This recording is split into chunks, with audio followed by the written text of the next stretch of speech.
Coming up on this episode of Mind the Game.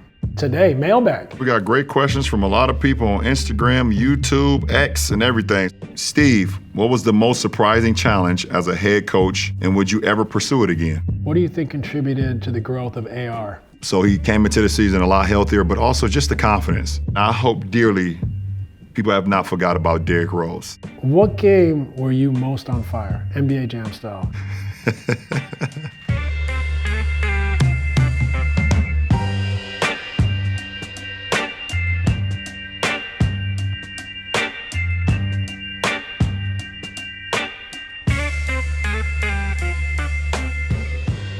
This episode is presented by the all-new Alexa Plus. Your smart, proactive assistant now understands your style and anticipates what's next. Whether you need help finding a meaningful gift or planning a fun night out, you can enjoy a personalized experience based on your preferences. Say the word and Alexa delivers across Echo, Fire TV, and more.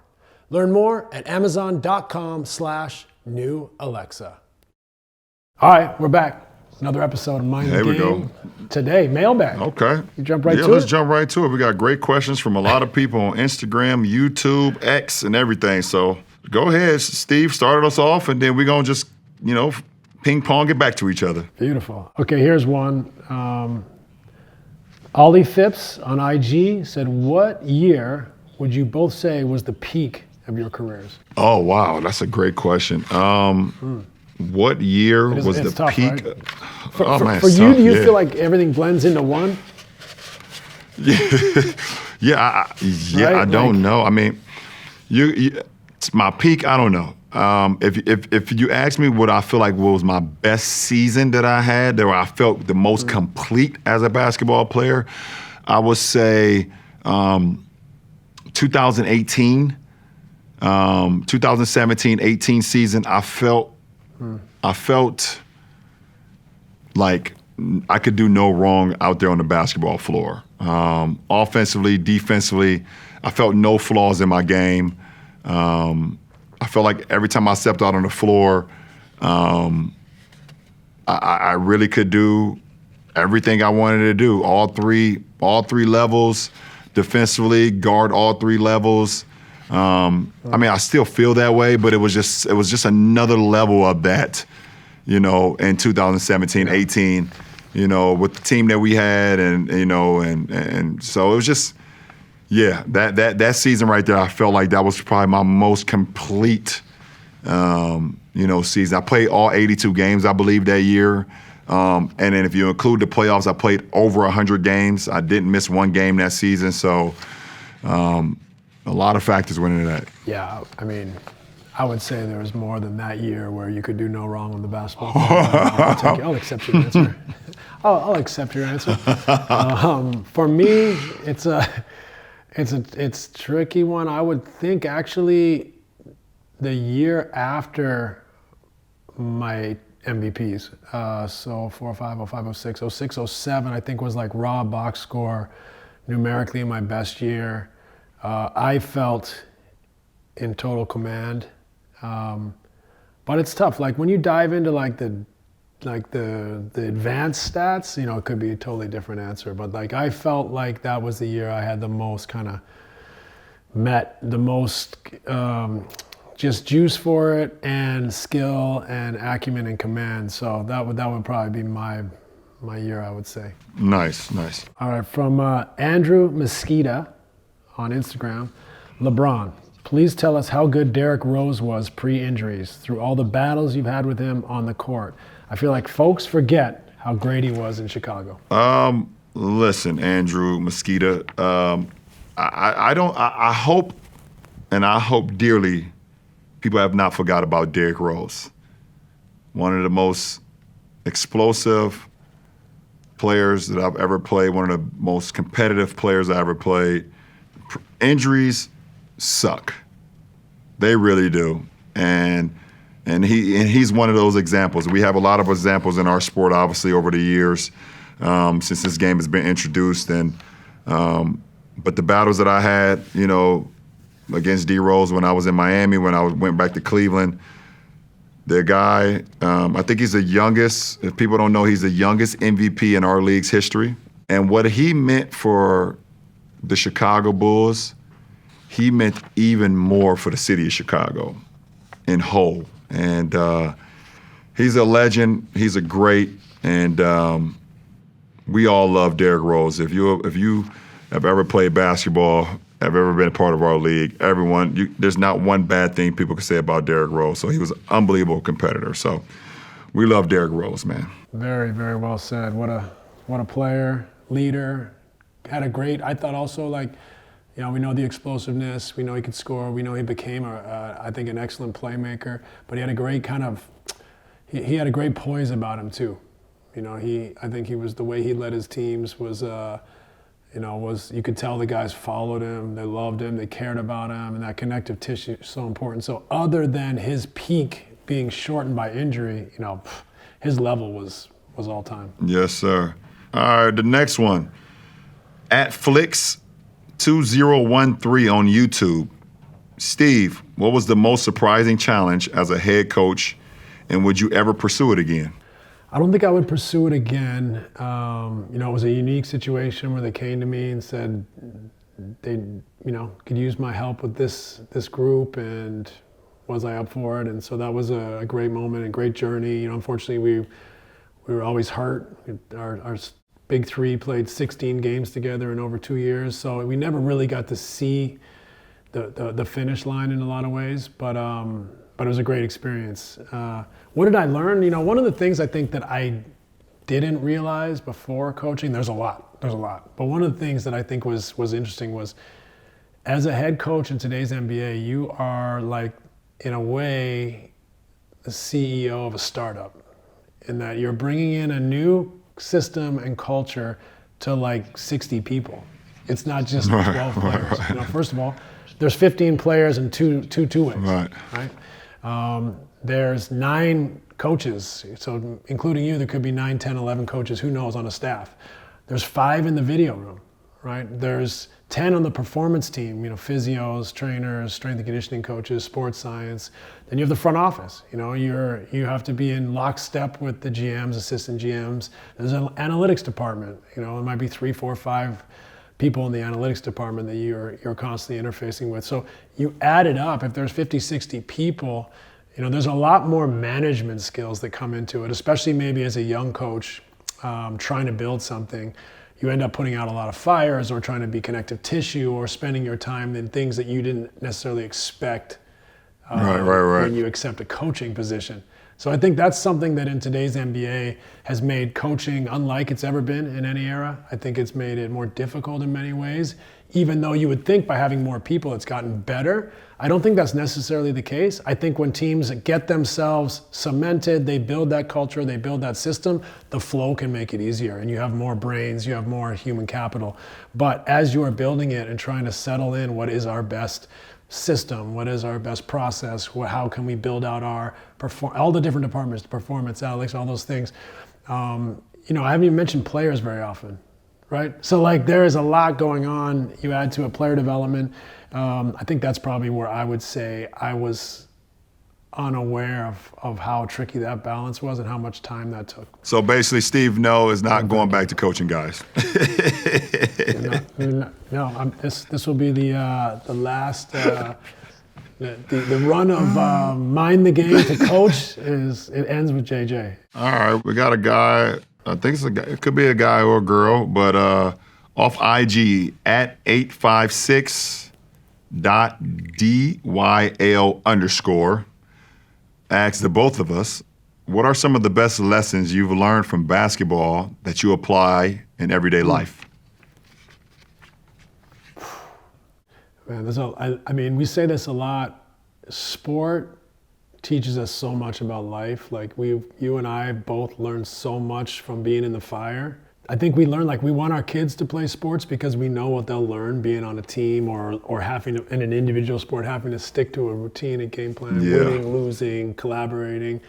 So for me, the things that jump out, just sports in general, and then you talk about playing at the highest level. Sports in general, I think you learn character. You learn, to be reliable, for people to depend on you, for you to know what it means to work hard and work for the team. I think when you get to the highest level and you're in the arena, as they say, and everyone's ready to critique or the pressure or the lights are brightest, you learn about resilience. Yep. You learn about being classy in defeat. You learn about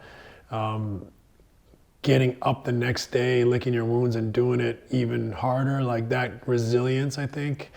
For me, I think that's the biggest thing, is being able to accept your successes and failures in the same vein.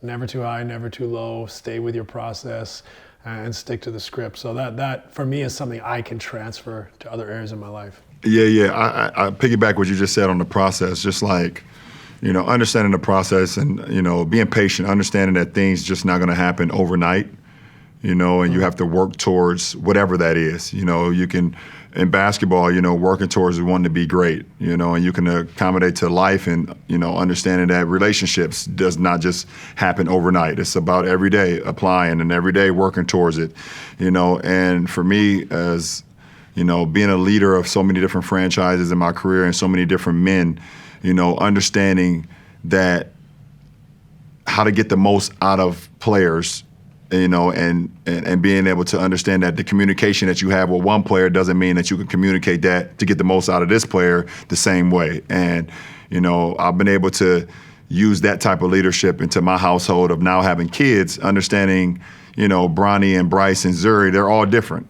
Yeah, yes, they're all my kids, but how I talk to Bronny may be different than how I talk to Bryce. How I talk to Zuri may be different from how I talk to Bronny if I want to get the most out of them. So, sports has allowed me to kind of use, my, I guess, leadership and my, where I've been in my career to kind of take some of those things into my household as well, but also just understanding that, it's all about the process, and you can't just think it's going to happen overnight.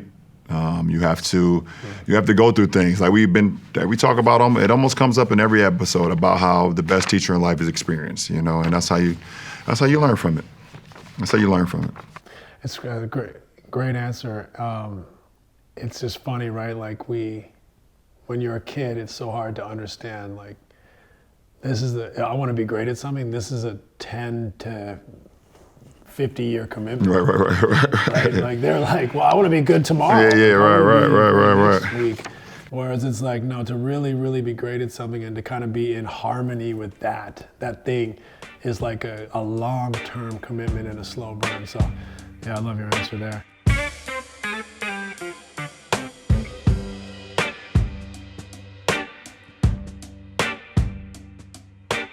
Thank you to our partner, Alexa Plus. In basketball, the best plays happen when everything flows naturally. That's exactly what I love about the all-new Alexa Plus, your smart, proactive AI assistant. Chatting with Alexa Plus is as easy as talking to a teammate. You can flow effortlessly between topics, from checking your schedule to ordering groceries. It's like having a personal assistant that anticipates your every move. What really impresses me is how it puts thousands of services to work for you. Whether I'm controlling my smart home, planning my day, or finding the perfect restaurant, Alexa Plus handles it all. The best part? It learns your preferences, creating a personalized experience that's tailored just for you. And it's always ready when you need it, across Echo devices, Fire TV, or any compatible tech in your lineup. Want to see how Alexa Plus can change your game? Learn more at Amazon.com/new Alexa. Planning your next getaway? Looking for a new favorite vacation spot? There's one destination that I keep seeing popping up everywhere: Dubai. Let's say you want to spend your time relaxing at a nice resort or an even nicer beach, bonding with your loved ones. Dubai has something for everyone, regardless of your budget, and it's safe and secure. Great for the whole family. Dubai is definitely on my short list of places to go. I'd love to go up the Burj Khalifa, the tallest building in the world, to get in the red dunes, or to take part in some of the water sport and enjoy that great weather. With so many activities to choose from discovering natural attractions and local culture to exploring luxury shopping options and nightlife. If you're a foodie, you'll find a diverse culinary scene filled with authentic cuisine and Michelin star restaurants. Dubai has it all. Sure, it's a little farther than, let's say, Europe, but when you fly Emirates, does it matter? Your Dubai trip starts the moment you board the aircraft. You'll fly better no matter which cabin you choose. And as the global airline partner of the NBA, they stream live NBA games. Plus, you get access to player profiles, documentaries, and more. So you can keep up with what's happening in the league at 40,000 feet in the air. How cool is that? Go to Emirates.com to book your trip now.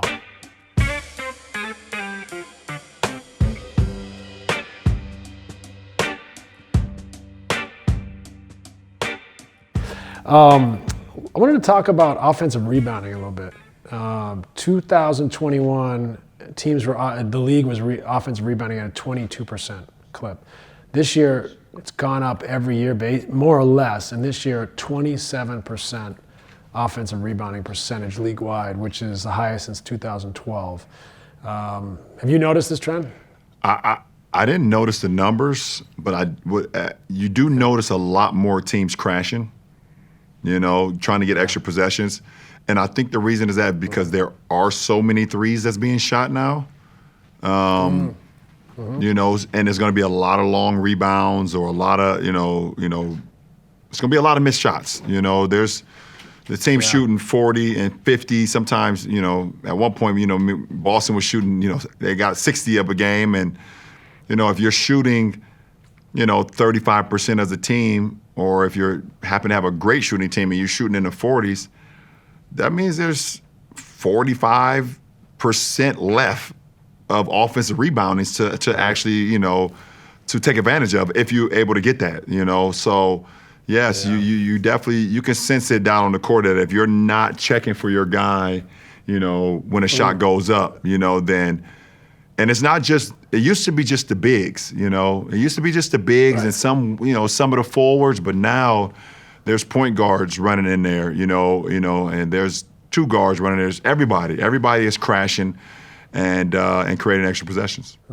It felt like 5 years ago even, there was like two camps. There was like the teams that just got back on the shot, tried to build their defense, not give up transition points. And there was the teams that crashed. And it felt a little bit more like it was personnel based. Like, do we have offensive rebounders? Let's go crash, let's get extra possessions.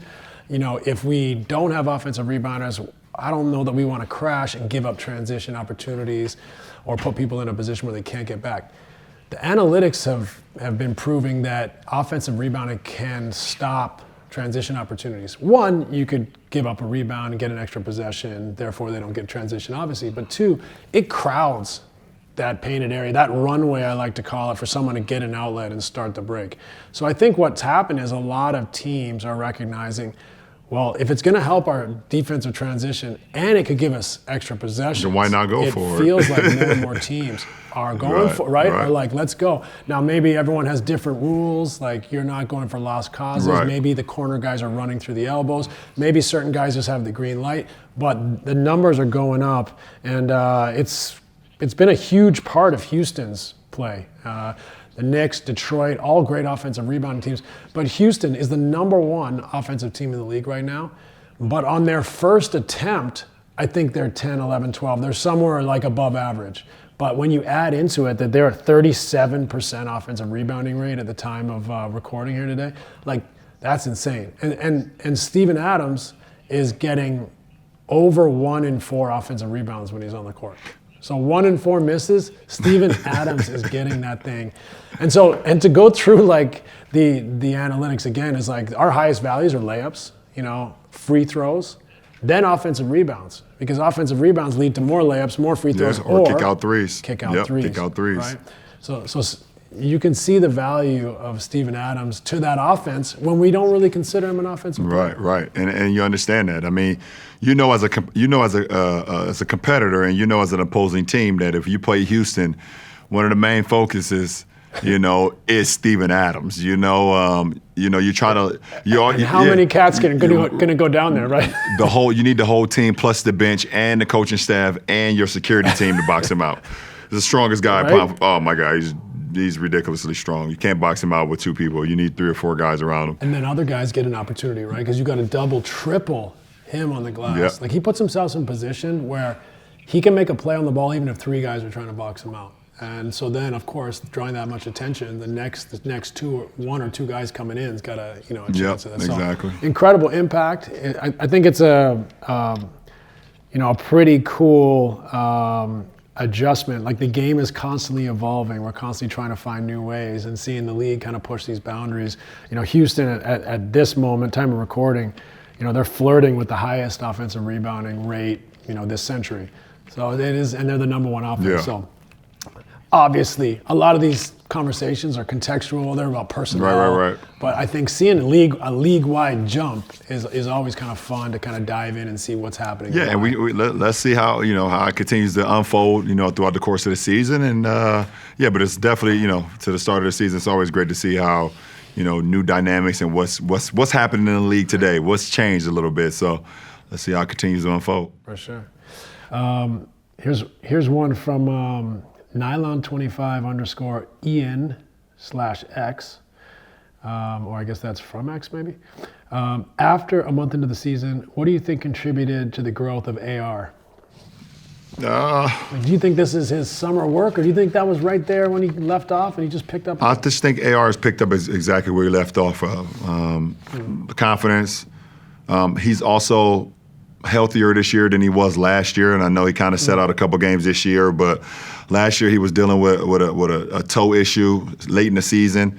So he came into the season a lot healthier, but also just the confidence, understanding that his role is going to continue to pick up, more usage rate, more responsibility. He's not just one of the guys; he's one of the guy, on our team, and he wants that responsibility. So. I think the coaching staff and JJ knew it wasn't too far-fetched to give him more responsibility, and he's just taking full advantage of it. The guy he plays golf and he plays basketball. That's him. He has time and he puts the work in, and then he goes on a golf course and clears his mind, and then he plays basketball and then he clears his mind. And I think, the guy is he's just a great dude, man. And I'm so happy for all his success so far in his career. Yeah.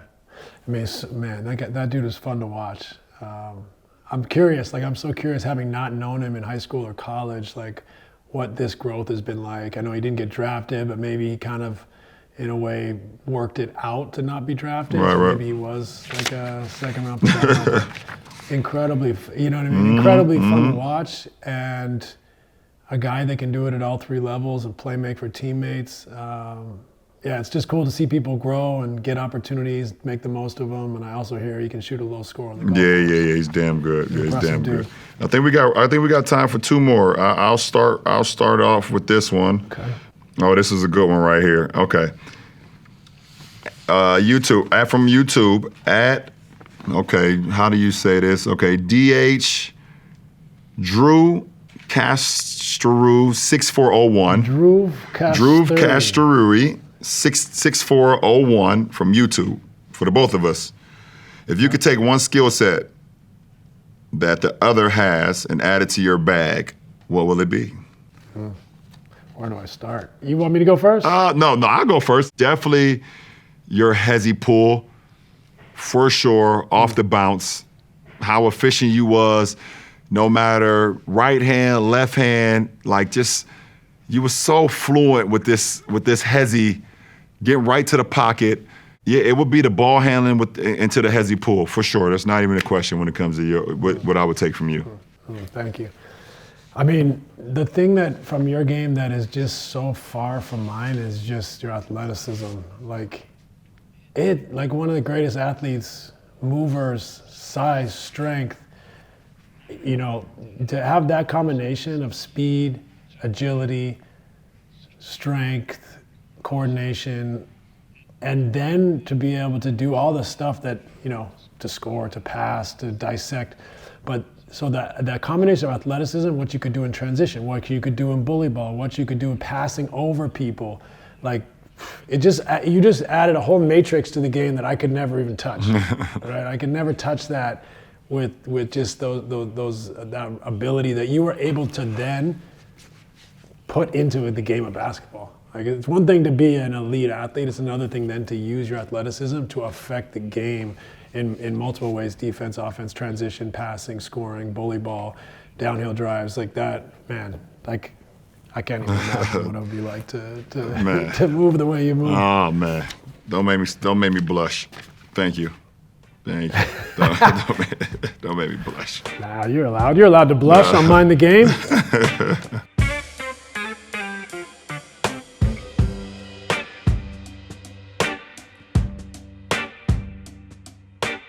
The American Express Platinum Card is now better than ever with updated benefits to help you unlock unforgettable experiences. You can access the largest global airport lounge network and global hotel program with a suite of benefits as compared to other credit card programs.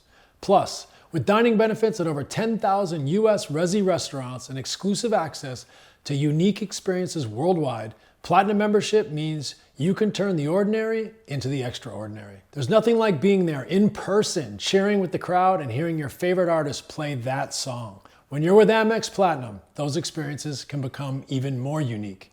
With access to curated events and experiences, you can get the most out of your favorite events and create memories that will last long after the lights go down. With an array of premium travel, dining, and entertainment benefits, all backed by American Express's award-winning service, Platinum membership brings experiences to a whole new level. It's true what they say, there's nothing like Platinum. Terms apply. Learn more at americanexpress.com/withplatinum.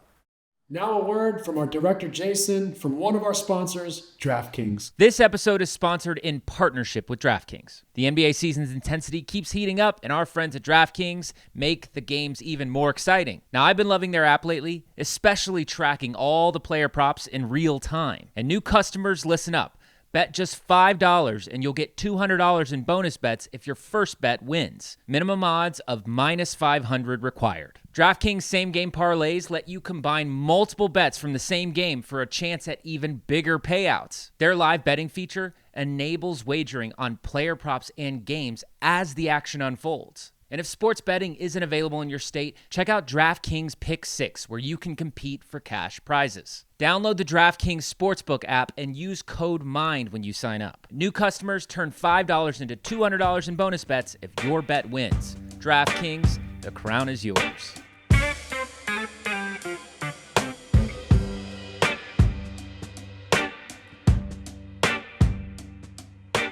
All right, let me look. Should I think of one more? Oh, how about this one? Lakers lead on X. Do you think you have to master the mid-range to be a reliable first option in the playoffs? No, I don't think you have to master the mid game to be a reliable first option. But I do know that you cannot abandon the mid range in the postseason. You know, and I know our throughout the course of the regular season, we want a lot of threes, layups, dunks, free throws. But when the playoffs happen and the lanes are even more packed and you're trying to manage the best shot that you can get, to have a guy or a couple guys that can hit the mid range at a very efficient way. I mean, we saw what OKC did last year in the postseason. We saw what Indiana did. We see what Jalen Brunson and the Knicks will be able to accomplish. To have someone that can hit the mid-range shot in the postseason is a very, very efficient shot, especially in the postseason. So you don't have to be someone that master it to be the number one option. And I know we have Shea, who is definitely a number one option, but it's not definite, but you cannot abandon it, I would say. 100%.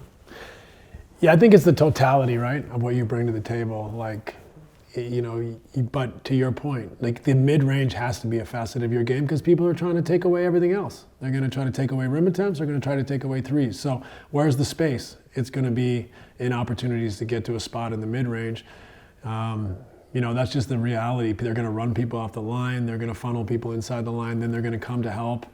And we saw it, right? We saw the symbiotic nature of good teams is that they have players that create space for the best player. For the best player, if he's got to go one-on-one, his guy's going to be like, I'm not letting him get his rhythm and hit a three here. Yep. So I'm going to get up into him, I'm going to force him inside the line and make him make something tough and contested. So at the end of the day, if your teammates make space for you and you have the skill to get to that, it's incredibly valuable in the playoffs and almost, like you said, necessary. There is no way around it, no matter what the analytics says, to be all three of them. It's just, it's very, very, very difficult. I mean, very few teams have been able to do that. You know, probably the closest would be the Harden Rockets teams that were dangerously close to winning. But, you know, the mid-range is such a, you know, inevitable part of good offenses. Absolutely. Great question. Great question. All right, here's another question from Dr. Dunks with 4 Z's on the end, on X. I mean, he's really Dr. Dunks. What game were you most on fire, NBA Jam style, and what's it feel like to be in the zone? I mean, the first thing that comes to my mind for you, and this may not be the one you think, is that Detroit playoff game. Yeah, I mean, that's, what was that, 2006? No, I don't even remember. It was 2006 or 7, I believe, or maybe, 2006 or 7. Early. Yeah, it was early in my career. Yeah, I think I was just 21. I think I was just 21 or 22. Yeah, I was either 21 or 22, and that was the 27 in a row, the last 29 out of 30, you know, and the Palace of Auburn Hills and versus unbelievable talented team. I believe that team had went to like the conference finals, like, I don't remember, some astronomical number. I think it was like 5-6 straight times or something like that. Can't remember, but they had so many great players. Great defense. Yeah, great defense, great complementary players. They just had it all, and I don't know how young this person is or how old this person is to ask this question, but they have to look up Bruce Leroy from The Last Dragon. I had this Bruce Leroy glow feeling around me that night that I could not even explain. Like, the shots that I was making, I was taking shots that that either I had worked on, but I didn't log enough hours with some of those shots. Yeah, I've shot them before, but I didn't log enough hours to master them. But that night, I had a Bruce Leroy glow, man. That's the best way I could describe it. I was in the zone, and I can't. If you ask anybody about what does it feel to be like in the zone, it's the most unexplainable thing. You can't explain it. You just can't. I just had a feeling. That's a great point. Like, it's hard to explain. You just feel a connection to the ball, the floor, the net, the bucket, everything. The game. Like, it just crazy confidence overcomes you. Yep. Which is a feeling, like you said. So, yeah, I would say for me, my career high was I had 48 in a playoff game at Dallas. They were playing me to score, so I had kind of one-on-one all night. And this just says something more about me, I think, is that we lost the playoff game in Dallas.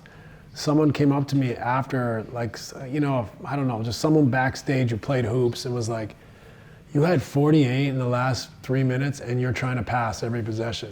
And so for me, like, I like to score when my team needed it, but I felt like I didn't need to always.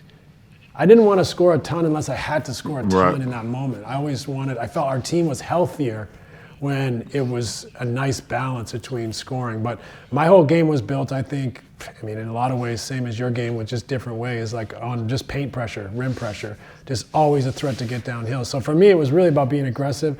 So sometimes you find those nights where you are in a zone, maybe you shoot a little bit more, but I think we're both similar in that way. That I don't think either of us went out there saying, like, if I get hot, I'm going for, we were more like just trying to play within the confines of our team's needs.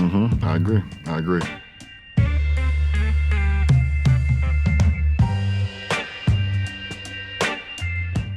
Thanks for watching Mind the Game. New episodes drop every other Tuesday. Remember to like, subscribe, or follow wherever you're watching.